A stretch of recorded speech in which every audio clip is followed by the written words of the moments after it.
রাসেল ভাই কি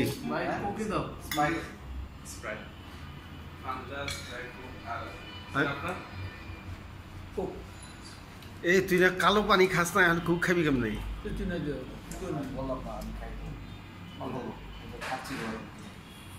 সেলিম ভাই কইতেছে মাল ভালো রাসেল তো প্রায়ই খায় এখানে রাসেল হইলেও এখানকার স্পেশাল মেম্বার এর জন্যই আমরা আশা আছি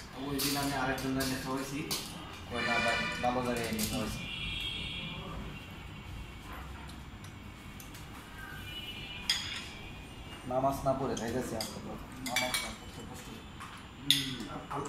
আল্লাহ